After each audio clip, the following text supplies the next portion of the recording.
Hey guys, this is Tiggy Maximus with Tiggy Maximus Talks, episode 240 on Spotify and YouTube.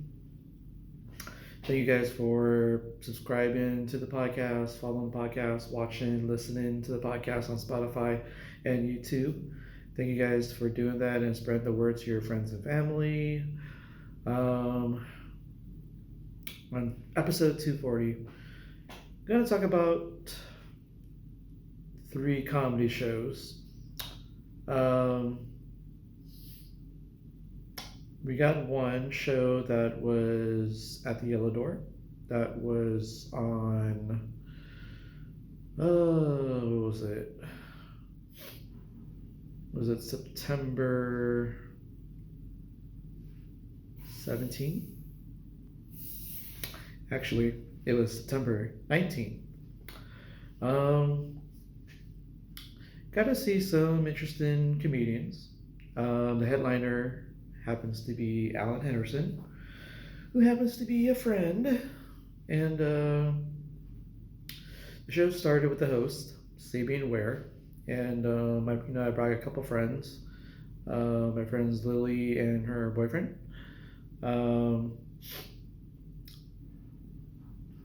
Gotta say, it was kind of just a little more than average, okay show. Um, the only one who really did well on the whole lineup was actually Alan Henderson. So he kind of made up for the whole show. But Sabian Ware was the host, and he went up first. And it was kind of hard to follow his comedy and the crowd as well. And it did kind of start kind of slow. And overall, I would say that his comedy while hosting was 7 out of 10. The next person that went up, I believe, was Ritu. I don't know if she's kind of new to San Diego. First time seeing her. I have seen her collaborate with Christy Matsutani.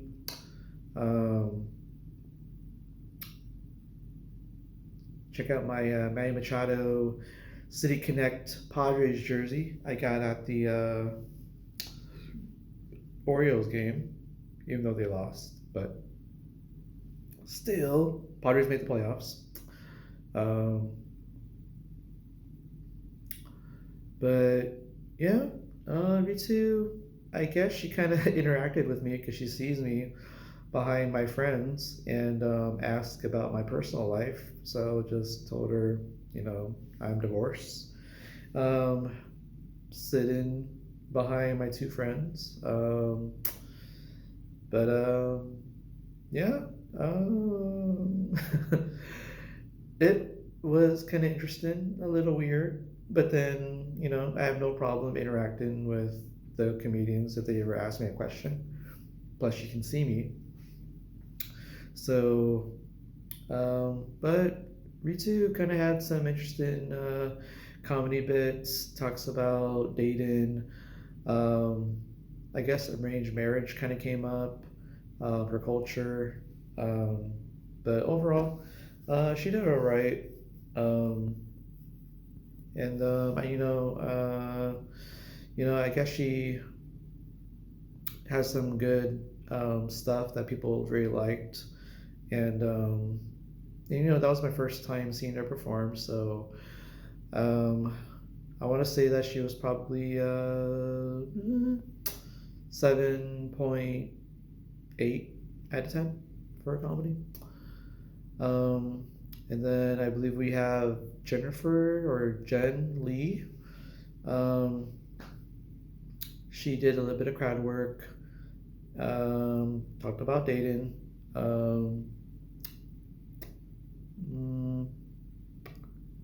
Some of the stuff was pretty fun. Some of the crowd work was a little interesting, but it still worked. Um, it's kind of cool seeing Jen Lee kind of around town on a bunch of flyers. So she's getting her feet wet around town, and um, you know, I would say she has gotten better since I first seen her weeks and weeks ago, months ago. But yeah, she's I guess you could say she's paying her dues, and she's working on her craft, and definitely can say she got better over time. So that's good. Jen Lee, I want to say she was 7.8 out of 10. Um, then I believe we got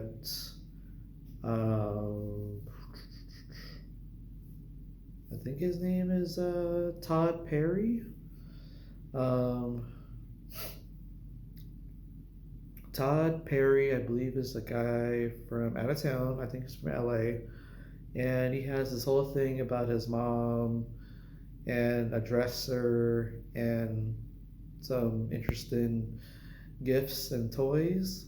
And that's kind of what I remember from his set. And, he kind of got the crowd engaged in that, and then it kind of tailed off a little bit, but, just enough to get at least half the people interested to laugh. So I would say that Todd Perry was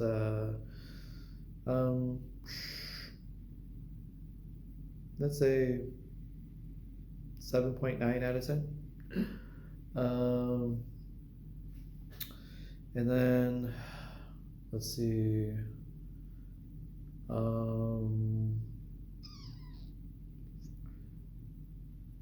I guess the headliner, Alan Henderson, came on stage. He had his usual bits, did a lot of crowd work, had a few jokes. But it was kind of interesting to kind of hear about how the couples met each other, the usual stuff, and some stories are pretty interesting. But yeah, great stuff, great crowd work. I always enjoy his stuff. Alan Henderson, I would believe he was an 8.5 out of 10. And I guess there was one other comedian on the lineup too at the Yellow Door. Her name was Catherine Hoon, and I guess I got to see her full set for the first time. And she talked about death, dying,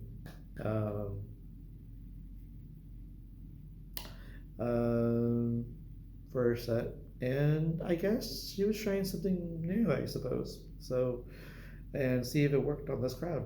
And well, there was a lot of silence, and I guess it might need a little work, or it could work on a different crowd. So, Catherine Hoong, I want to say she was, I guess, a 6 out of 10.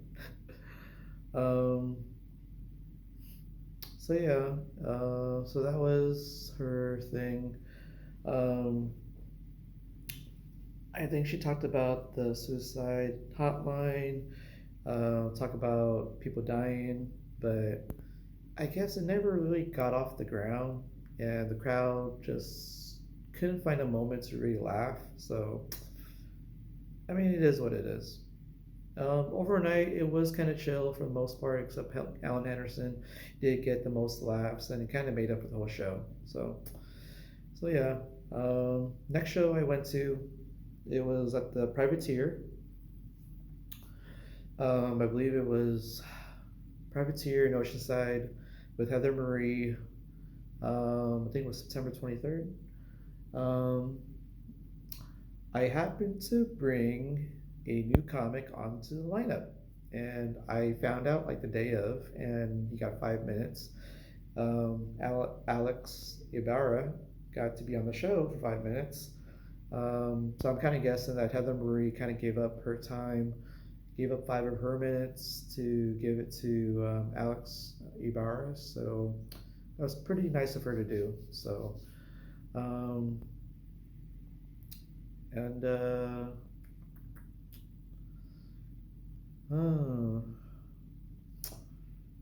so I ordered some food.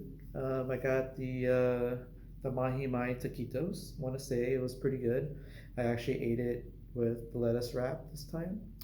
Um, Gotta say it was pretty tasty.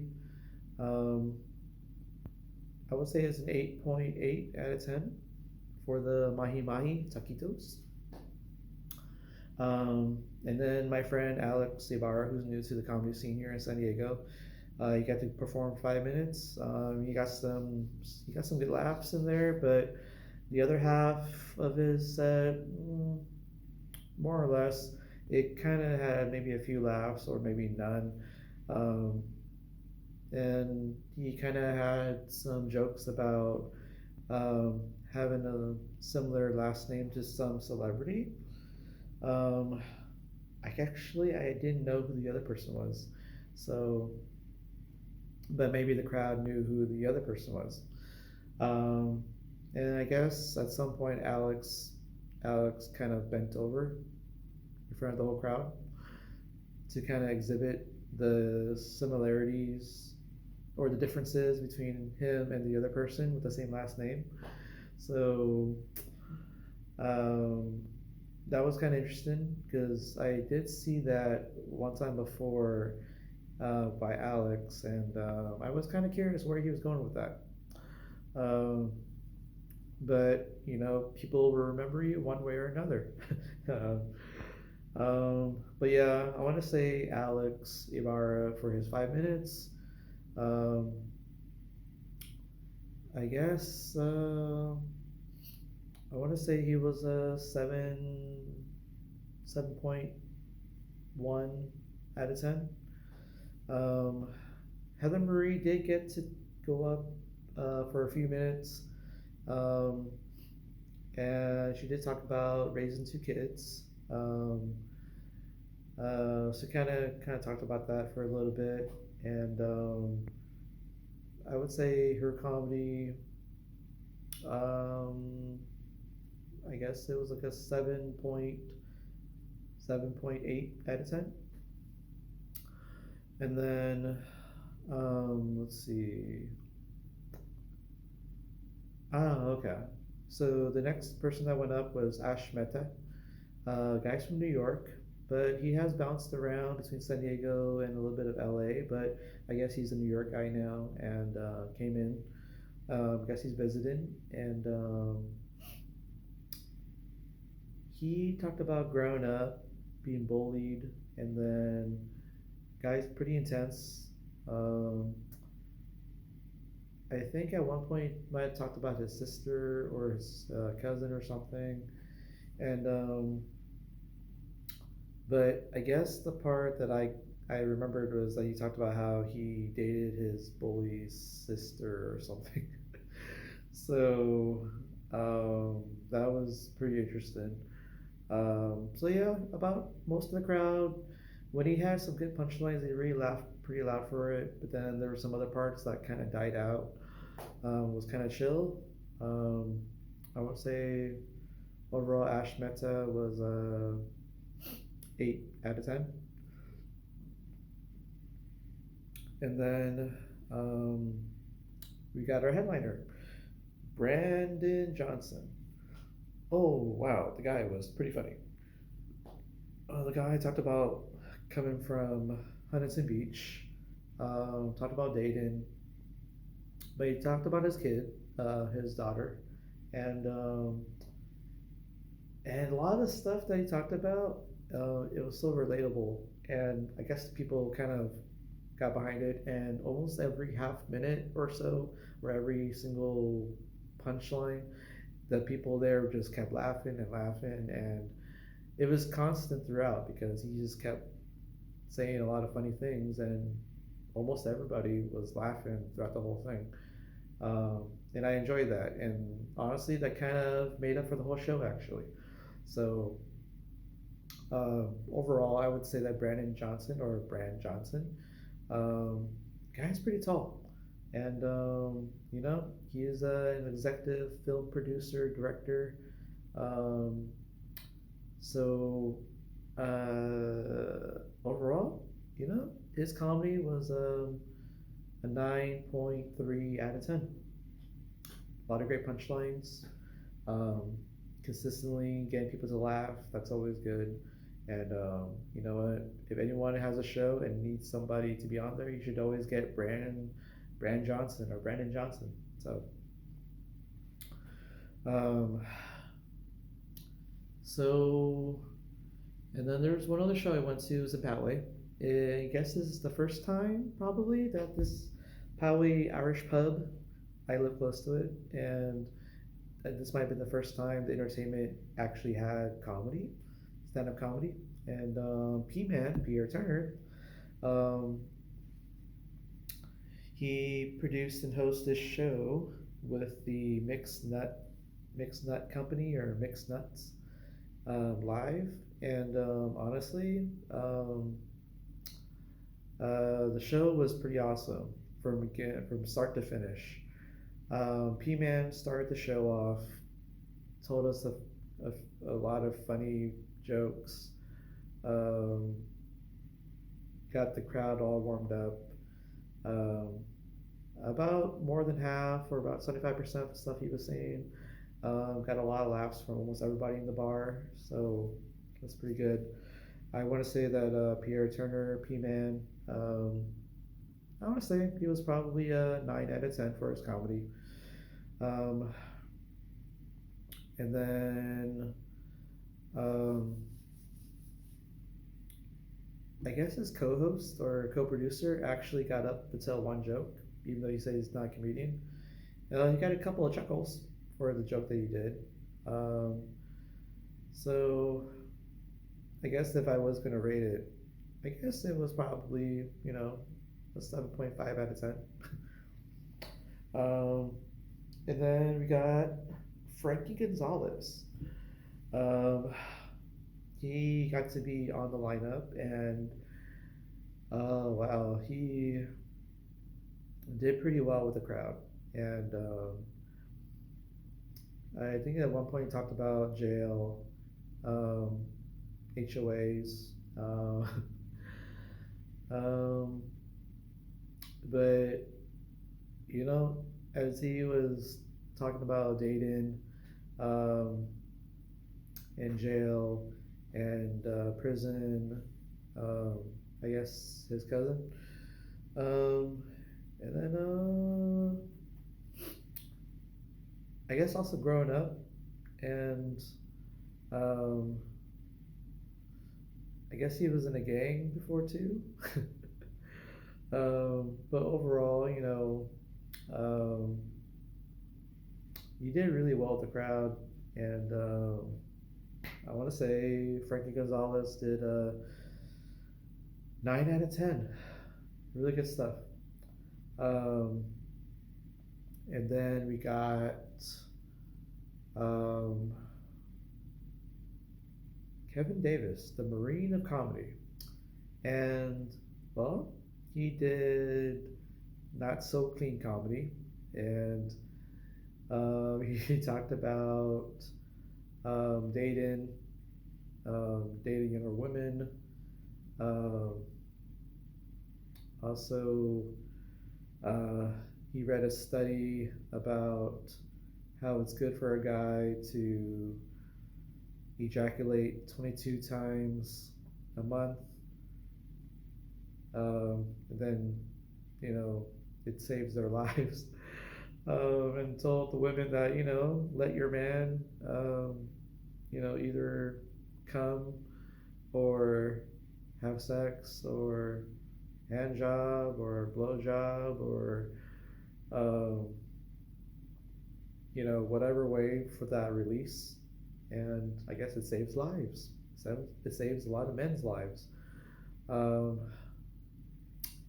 And then I guess there was something about women that he said, and it got a lot of laughs. And the guy did pretty well.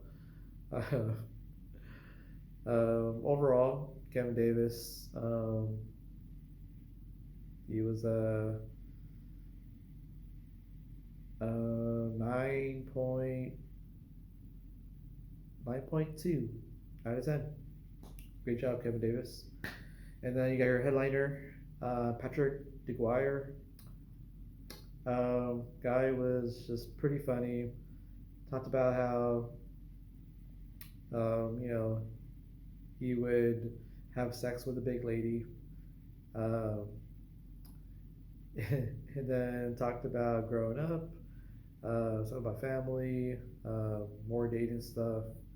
Um, he talked about settling down, and then he talked about selling shirts that had like the family crossing the street or the freeway, but then made you notice.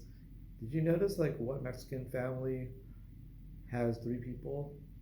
If it's really true, if you want to make a sign, if you want to be aware of like a Mexican family crossing the freeway, you got to have a lot of people in the stop sign or the crossing sign or the caution sign on the freeways. Because apparently, with three people, it's Canadian, not Mexican. So everybody had a big laugh about that. Patrick DeGuire got a lot of people laughing because the shirt, everybody knows the shirt because of the sign. And honestly, from this whole set, almost everybody laughed. Almost everybody laughed for everybody's stuff actually. So I would say that Patrick DeGuire, he was a he was a 9.4 out of 10. Overall, great show. Hopefully, they have more shows at this Poway Irish Pub. If they do, can't wait. Um, P-Man, I think he's gonna do pretty well at this venue, and I guess they moved it from the other place because the Escondido Brewery or winery that I went to for the show, it's scary to leave because at nighttime, going down the curvy street down the hill is pretty trippy, honestly. I'm surprised I'm still alive, guys. Um, but yeah, hopefully they make this a normal thing at the Poway Irish Pub. Wednesday night comedy there, and P-Man gets to be behind it, so I'd be down for that. And I bring your friends, bring your family, bring my own friends and family to this show, and I guarantee you people will have a good time at the show. Also, I had mozzarella sticks and wings there, and the wings are pretty good, pretty meaty. I would say 9 out of 10. Mozzarella sticks are pretty good, 9 out of 10. Um, but yeah, guys, if you happen to be you want to see a good comedy, see P-Man, see Kevin Davis, see Frankie Gonzalez, see Patrick DeGuire, um, Alan Henderson. If they're in a town or a club near you, go see them. I guarantee you will have a good time.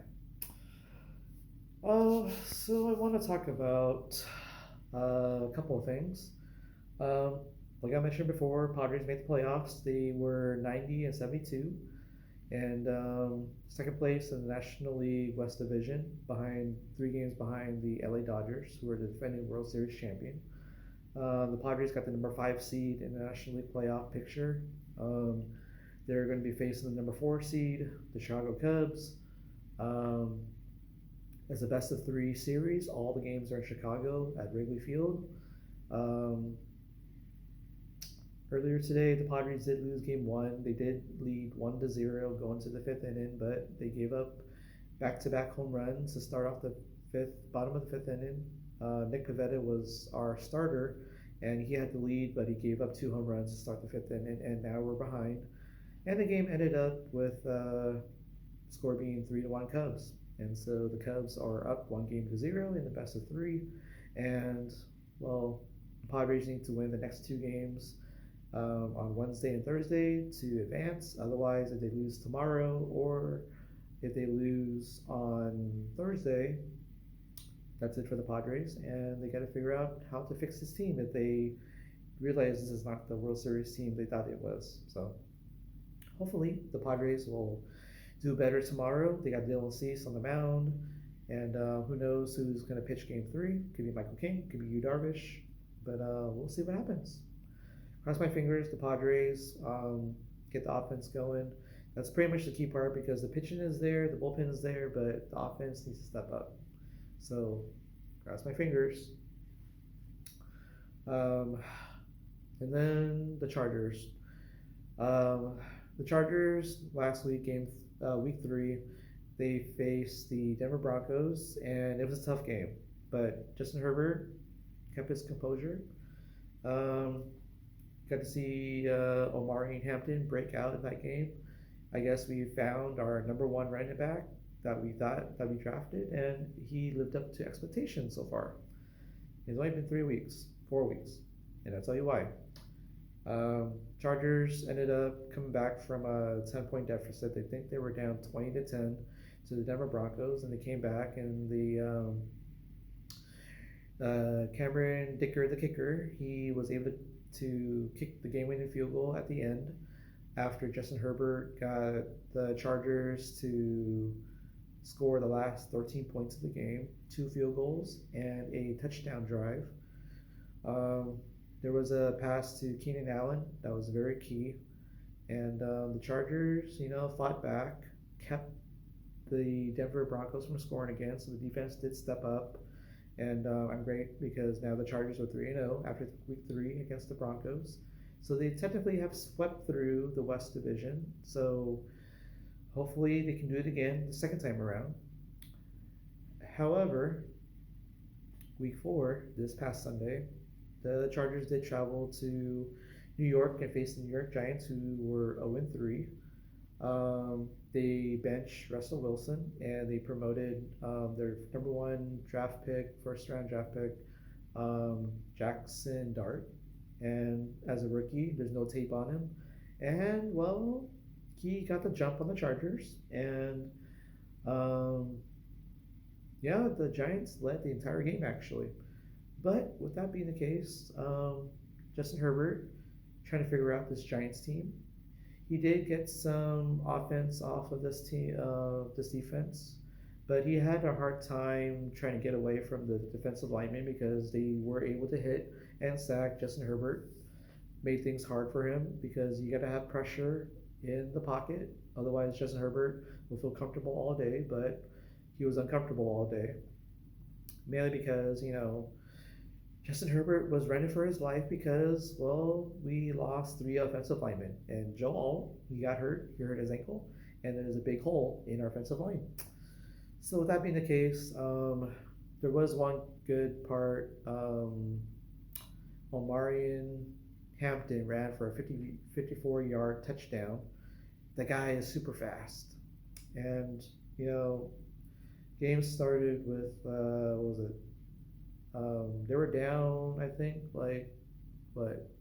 10-0, and the Chargers tried to claw back 10-3, and then